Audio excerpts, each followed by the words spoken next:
Hey there, we're Shannon and Jerry Arner, your hosts of the Arner Adventures podcast. We're a minimalist couple driven by intentional living and adventure. Burned out from the 24/7 grind of running our business, we traded the hustle and the bustle for something more meaningful. We parted ways with most of our belongings and moved to the coast. Listen along as we chat about life's challenges, share inspiring stories of those who have taken big leaps to live a life outside of the norm, and help you live with more intention and less physical and mental clutter. Each episode is a step toward doing and being just a little bit better for ourselves and the world around us. Life's an adventure after all. Join us for the ride.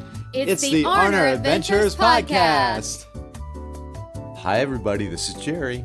Hi everybody, this is Shannon. And we are back for episode 182 of the Arner Adventures podcast. Can you believe that we are at the end of June? No, the year is moving along quickly. It's another half year down, and man, do they fly. They do fly. But 2025 has been gentle with us thus far, and I hope that it continues to be. And I hope that you, dear listener, have had a gentle 2025.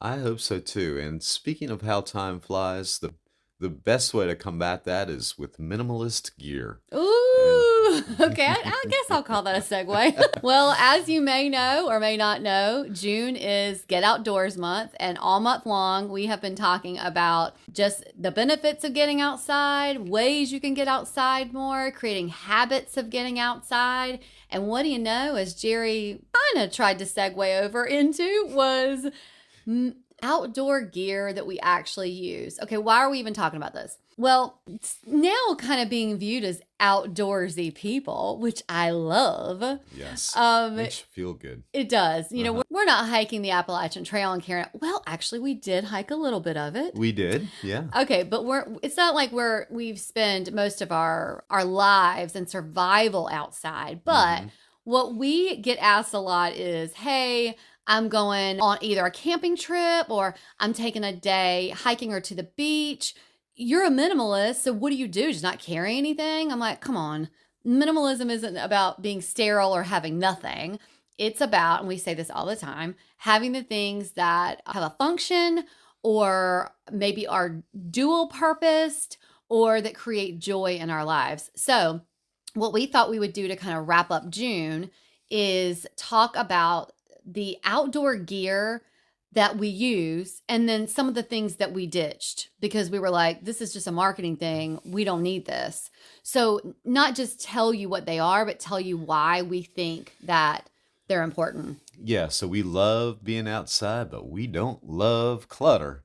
So over the years, we've tested a lot of outdoor gear in efforts to keep things simple and travel friendly. I mean, you know, what else? Spoiler. Most of it didn't make the cut. The good news, what stayed with us is solid, multi-use, and worth sharing. That's right. So this podcast episode is for anyone who wants to enjoy the outdoors without turning into a walking REI. Nobody likes that. No. And you know what I'm talking about. Let's talk about a beach day. Is there anything that is more frustrating than seeing it is probably living it. Yeah. The people who come to the beach, they're there. You think they're going to be there for a day. Sometimes they're only there for like 2 or 3 hours. Yeah. And they have all this shit. Yeah. In their wagons. Yeah. Then they're carrying it on them. They're dragging it. And you go, I mean, are you now living at the beach? Is your mail now coming to the beach? Because this is ridiculous. Well, and I think there's a chance you're going to overstay too, because you're thinking, I don't want to haul this stuff back. And you're going to get sunburned. Or those people end up leaving a bunch of crap on the beach because they're like, I don't want to lug that back. I'll just leave it here. Like we talked about in the last episode, please leave nature better than you found it. Yeah. Jesus. So whether you're a minimalist, don't like the extra stuff sitting around, or maybe you don't like seeing other people do it. We're going to tell you all about the outdoor gear that we use. We're not into toxic relationships, and that includes our candles. That's why we're all about Southern Oak Artisan hand-poured soy candles that smell amazing without messing with your air quality. They're clean burning, pet safe, and totally free of the sketchy stuff you're going to find in other candles. Our spring-summer lineup? Loving Orange Grove. It's fresh, bright, and feels like vacation. We're also obsessed with the lime but no salt, fresh, zesty, and hey, no hangover required. And let's not forget Loops, which smells exactly like a childhood cereal we legally can't name, but you know. Yeah, we know. Yeah. So here's what you do. Head to southernoakartisan.com, fill your cart, use code ADVENTURE at checkout to save 10% off. Treat your home, treat your lungs, treat your vibe. You and your pets deserve better candles. Again, that's southernoakartisan.com, code ADVENTURE. Go light something that you can actually feel good about. The case for keeping outdoor gear simple. This is a good way to start. Our rule, it doesn't serve more than one purpose or if it doesn't serve, Okay, sorry. start back. Do it. Our rule, if it doesn't serve more than one purpose or pack down easily, it's probably not coming with us. No. Nope, overpacking used to stress us out. It still does if I overpack. Yeah. Now we keep a lean setup that works for beach days, hikes, picnics, or porch sitting alike. Yeah, and just so you know, Jerry does know how to say picnics. Yeah. He says words sometimes that he thinks is really funny to say. Well, it is, because you know where I got it from. From the... Yogi the Bear. Yeah. Picnic basket. Yeah. Yeah. Okay, so anyway, minimal gear means less time packing, less time to carry things, more space to enjoy wherever you are. That's the win. It's just like we talk about with packing to go on a trip. Nobody wants to spend the extra time checking your luggage in that long ass line at the airline counter. Nobody wants to go to the, what's it called? The belt thing, the baggage carousel. Jesus, if you like that, why are you traveling? Just go in the airport and just stand there. Yeah. Because it's the same thing. Yeah. Okay, same thing with this episode. The only with outdoor carousel gear. I want to go to is on the Instagram. Okay. They're So anyway, let's start with the outdoor gear we actually use and recommend. So again, we only keep items that bring us joy or serve a purpose.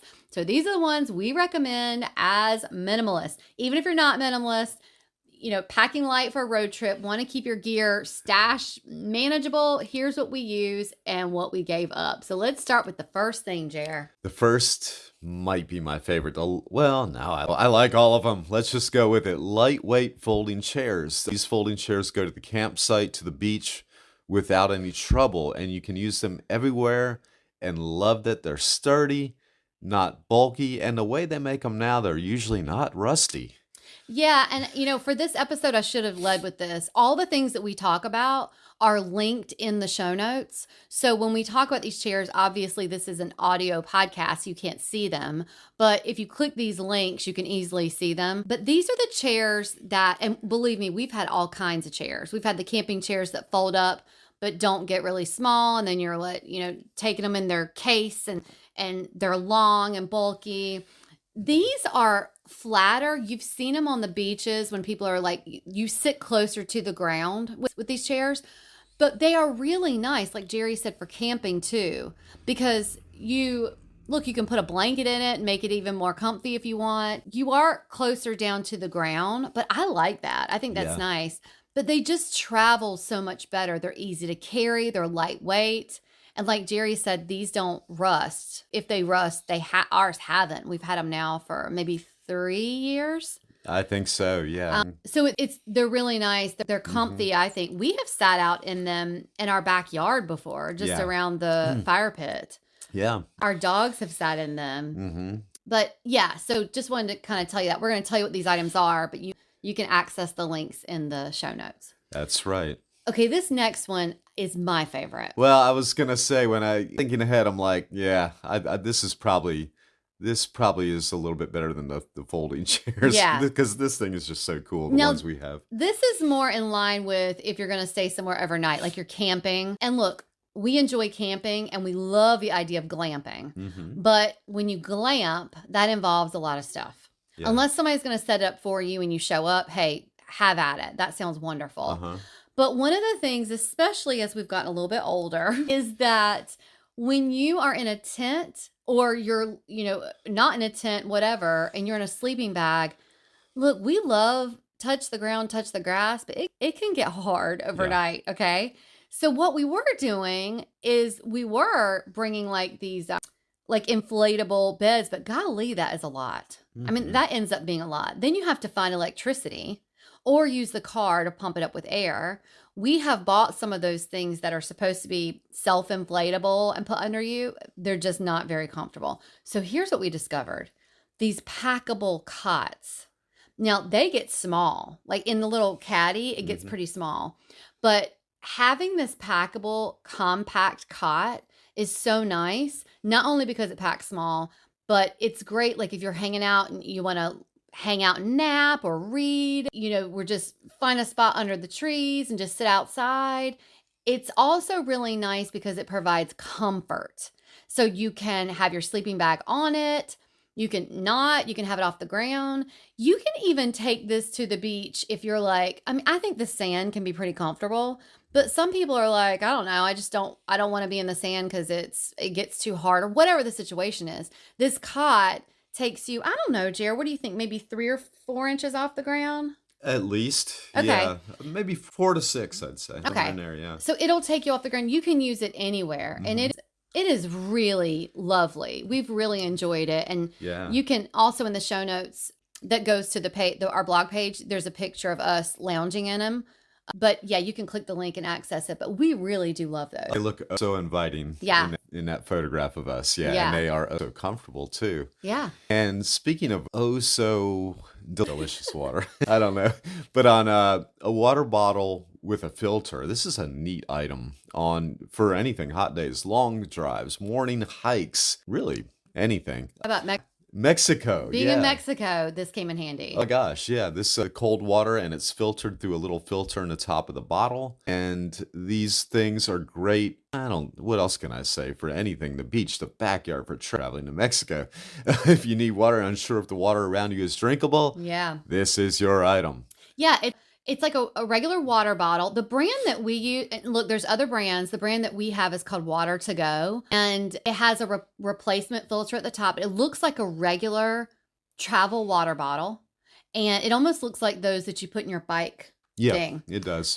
But you just pop the top, you put your water in, no matter where it's from, and it filters it for you. So it makes water that you have accessible drinkable. And if you've been to Mexico, you know that there's a lot of places that water's not drinkable.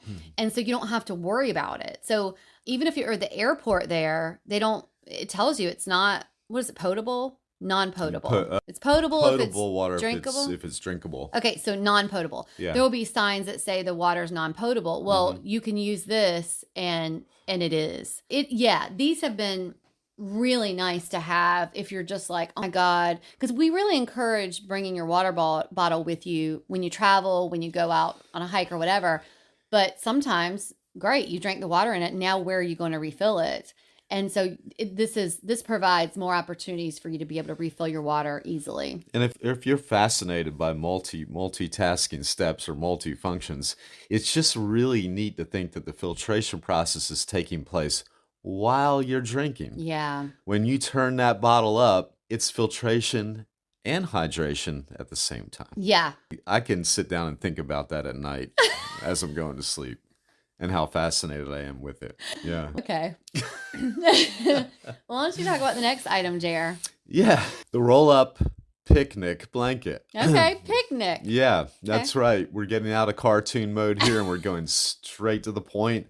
It doubles as a yoga mat, a dog bed, or makeshift tablecloth. Our roll-up picnic blanket rolls up with a strap and fits easily into a tote.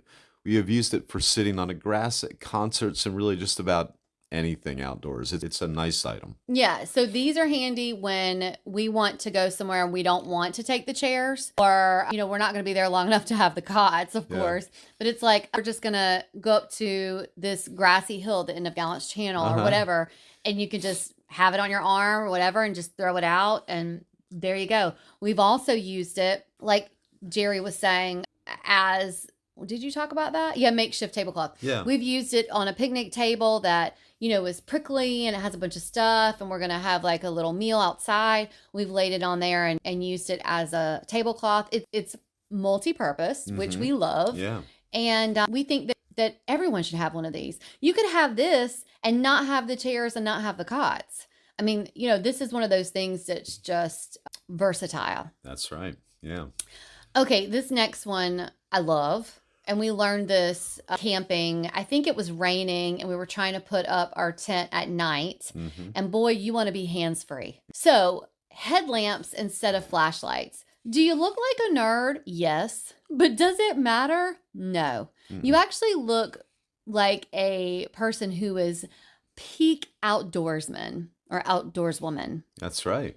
It does make me think about like kids that when I was younger, like there were some boys in our neighborhood that would wear these and they thought they were like cool for some reason. Yeah. Even during the day. I don't understand. Yeah. So maybe I shouldn't have said you look like a nerd. No, I was going to say no. It depending where you are, and in this situation, we were talking about setting up a camp. I would say you look super cool. You know, you're right. Now, if you wore it to the Starbucks, you would look like a nerd. Yeah, I'm really regressing back to the days of old when the boys in my neighborhood tried to be cool with these. Yeah, And I can see your point. yeah. Yeah. Okay, so no, you won't look like a nerd in the situations that we're going to be in. And yes, if you wear them in situations you don't need it, you're going to look like a nerd. Yeah. But they're just, of course, they go around your head and they have little lamps. And wherever you're looking, the lamp works. You don't have to use your phone as a lamp. You don't have to say, hey, I'm going to put up the tent. You hold the light. I mean, come on. Teamwork makes the dream work, even when camping or any time that you need a headlamp. So less fumbling, more usefulness, super handy, and they're not expensive. We have a link to them or wherever you find them. They're just super helpful. Yeah. I used to wear them when I installed security alarms. If you were in an attic or beneath a house, that was a handy item to have. And man, did you look cool. You looked cool because you looked like you were ready for battle. You were ready for work. When you're receiving communion, you're going to get a funny look from the pastor. That's for sure. So moving right along, good cooler. Oh. We need a good cooler, yeah. Yes. We stopped trying to juggle multiple soft coolers, invested in a single, well-made one instead. And I love our cooler. That's right. Our Polar Box hard cooler is not only the most adorable retro cooler you've ever seen, but it also fits drinks and a lunch or two without being a trunk hog. And who likes trunk hogs? No, and I tell you what, you're going to be the envy of anyone around. When you bring that baby with you to your outside excursion, I'm going to tell you, people go, whoa, where did you get that cooler? And you go, well, let me send you the link. It is so cool, for the lack of a better word. It's called the Polar Box. Oh, yeah. And it has like a faux leather strap so you can carry it on your arm with ease. But guys, this cooler, it has a retro look. Yeah. And it's very chic. It is cool, yeah. Ours is yellow, like a buttercup yellow, and has like a pink logo, but they have all different kinds of like retro colors. Yeah. But it is very chic. Right, yeah. I could almost picture this if the Brady Bunch was going out for a picnic, this sitting on their kitchen countertop, ready to be packed up with all their favorite snacks. And Alice packed it. And Alice packing all the kids' favorite snacks. And you know she did a good job of it too. There'd probably be two of them. Yeah. She would be so thorough. I think this is so cool, the picture of this, and actually all the pictures in this. If you guys want to take a break for 5 minutes right now from the podcast and look at the show notes and then come back, that picture is that much worthwhile. I agree. That was actually when we took it. I think we were, I don't know, we're spending a day on the dock or something. And I was like, oh, let me take a picture of this because I think somebody wanted to see it and they were looking for it, or maybe we were Google lensing it and trying to find it. But anyway, we have a link to it there. We have the smaller one. They do make larger ones, but hey, we're two people. We have two tiny dogs. We don't need a lot of room. So and there's nothing more annoying than like having these big ass coolers and you only have a few things in it. Because guess what? Now you got to fill it with ice. That's right. You know? Yeah. So we like the more compact. The small ass cooler. The small ass cooler that's sturdy and will keep our stuff cold. Yeah. Sturdy, sleek, and retro. Yeah. Why don't you talk about what we let go of, Jer? Some of the things that we let go of and we don't miss. Oh, so glad you asked about the things we let go of and don't miss, Shannon. Okay. So I'm going to get right into it. We used to bring way too much. Folding tables, extra cooking gear, and multiple bags for different just-in-case scenarios. Y'all, I wish you would see what we used to bring camping. Yeah. It was like we thought that the campsite needed to be our home. Which, look, you want to make your campsite feel like home. Yeah. But you don't want to bring stuff that's just on a shelf that you don't even need. Yeah. You know?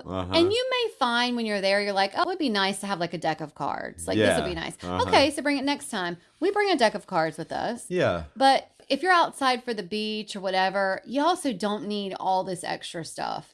You know, if you've got let's just say you're going to grill out and you've got one spatula. You don't need to bring the tongs too. Yeah. Like bring one or the other. Yeah, But multi-use items and yeah. yeah. And the worst thing is when you finally get camp set up, 5 minutes later start, well, maybe we should start breaking it down just to get a jump on things, to make sure we're staying in our time frame. True. You don't want to do that. Yeah. So now we stick to the basics. We haven't missed the extra weight or the unpacking marathons one time. No, it's if something doesn't earn its spot by being used regularly or solving more than one problem, it's out. That's Get it out right. of there. Yeah. And we're that way in our home a lot too. Yeah. Like things usually have to solve more than one issue. Yeah, It has yeah. to be functional for more than one thing. Yeah. Who was it? We had someone on our podcast who said that. Shit, what was her name? The lady who lived on the boat. Yeah, no, I can't think of it. Ne- Ringing a bell. We had someone on our podcast who lived on a boat. Yeah, And she was yeah. saying that they had a rule where something had to, I think it might have been 3 purposes. Yeah, that's right. I think yeah. everything had to serve 3 purposes for them to be Uh-huh. able to have it. Yeah. And I love that. That's a cool way to approach something. Yeah. And Yeah. it worked for them. It did. Living small on a boat. Yep. So just to recap our minimalist gear checklist, if you're looking to pare things down when you're outdoors, whether it's camping, day at the beach, just being outside for the day for an event, folding chairs, compact, not clunky, water bottle, roll up blanket or towel. It also, we added this at the end, an all-purpose backpack or a tote, like an all-purpose, like that carries all this stuff if you want. It's Yeah. not, you shouldn't have a lot of stuff to carry, but we did link to one that's really good, like a backpack that's kind of small and compact. Headlamp. And let's remind you too, the headlamp, if you are going in town to eat at a restaurant. Take it off. Yeah. Yeah, you don't want to look like a nerd. No. Okay, a compact cooler.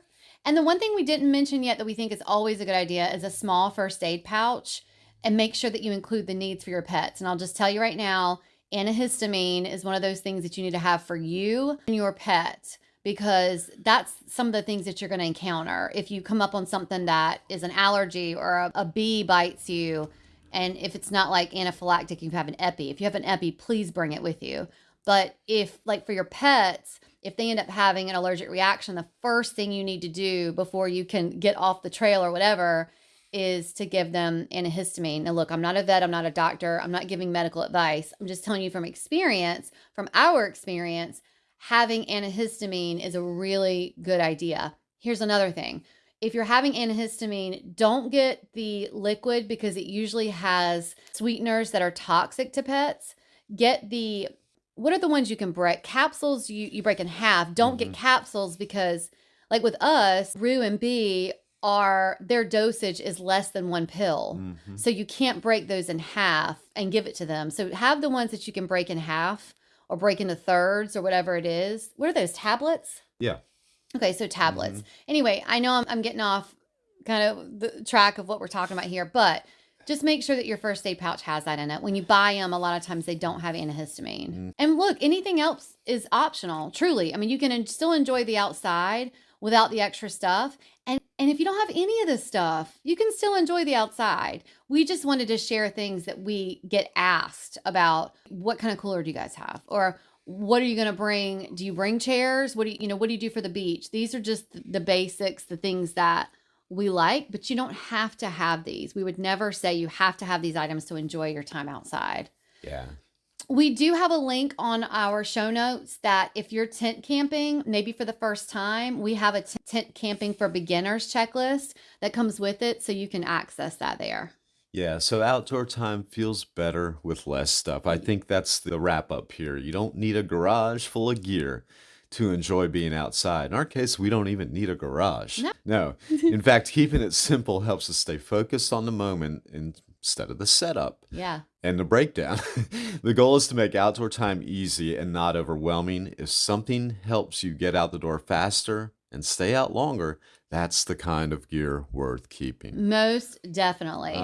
And don't forget, before we leave, we want to remind you about our 30-day Get Outdoors Challenge. Even though it's the end of June, you can start it. You can do it anytime. It's a great way to incorporate simple ways to get outside each day, enjoy the benefits, the many benefits that Mother Nature has to offer. And it works out great for June because there are 30 days in June, and which also brings up my reminder.